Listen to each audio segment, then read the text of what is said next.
Hello বন্ধুরা, আসসালামু আলাইকুম। আপনারা সবাই কেমন আছেন? আমিও আল্লাহর রহমতে ভালো আছি।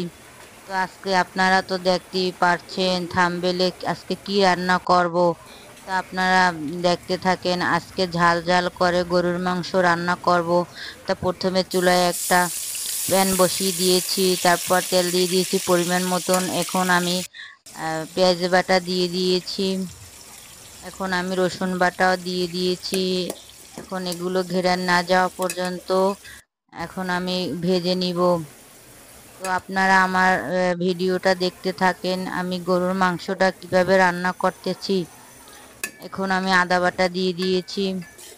এগুলোকে আমি ভালো করে ভেজে নিব যাতে মশলার ঘেরানগুলো না আসে। পরিমাণ মতো লবণ দিয়ে দিয়েছি। আপনারা দেখতে থাকেন, আমার সাথে থাকেন, ভিডিওটা পুরো দেখুন। এই তো এখন আমি তেজপাতা দিয়ে দিয়েছি। তো গরুর মাংসটা আজকে আমি ঝাল ঝাল করে রান্না করব। আপনারা এরকমের রান্না করে খেয়ে দেখিয়েন, অনেক মজা হয় রান্নাটা। তো এখন আমি পরিমাণ মতন হলুদের গুঁড়ো দিয়ে দিয়েছি।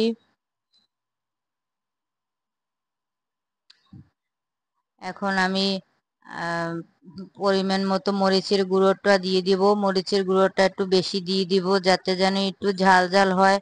গরুর মাংসে ঝাল ঝাল না হলে খেতে ভালো লাগে না। এই জন্য আমি একটু ঝালের পরিমাণটা বেশি দিই। তো এখন আমি পানি দিয়ে ভালো করে কষিয়ে নিব।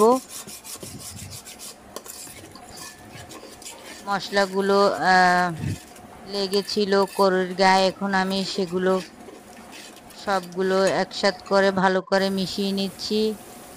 তো আপনারা দেখতে থাকেন। এই তো আমার মাংসটা মশলাগুলো কষানো হয়ে গিয়েছে। এখন আমি মাংসগুলো পুরের ভিতরে দিয়ে দিব। মশলাগুলো কষানো হয়ে গিয়েছে, এখন আমি মাংসগুলো দিয়ে দিচ্ছি। আপনারা আমার এই টিপসটা ফলো করে রান্না করে দেখিয়েন, খুব মজা হয় খেতে।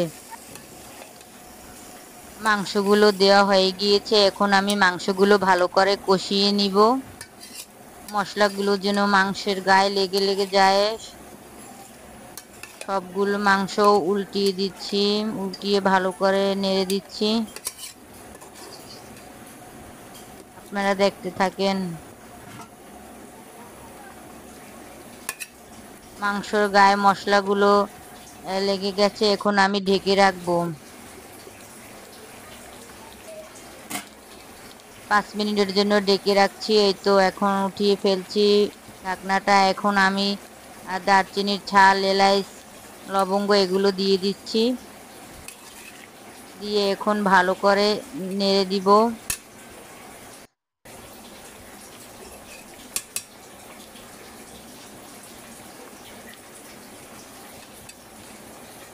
মশলাগুলো আপনারা এখন আমি জিরে বাটা দিয়ে দিয়েছি। এগুলো পরে দেওয়ার কারণ প্রথমে দিলে ঘেরানটা ভালো আসে না। মাংসগুলো ভালো করে কষিয়ে তারপর এগুলো দিয়ে দেবেন, দেখবেন ঘেরানটা অনেক ভালো থাকে, খেতেও ভালো লাগে।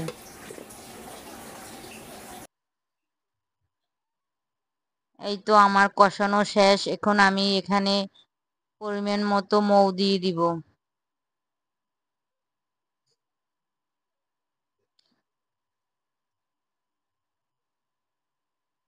যার যতটুক পরিমাণ মতন লাগবে অতটুক মৌ দিয়ে দিবেন মাংস অনুযায়ী।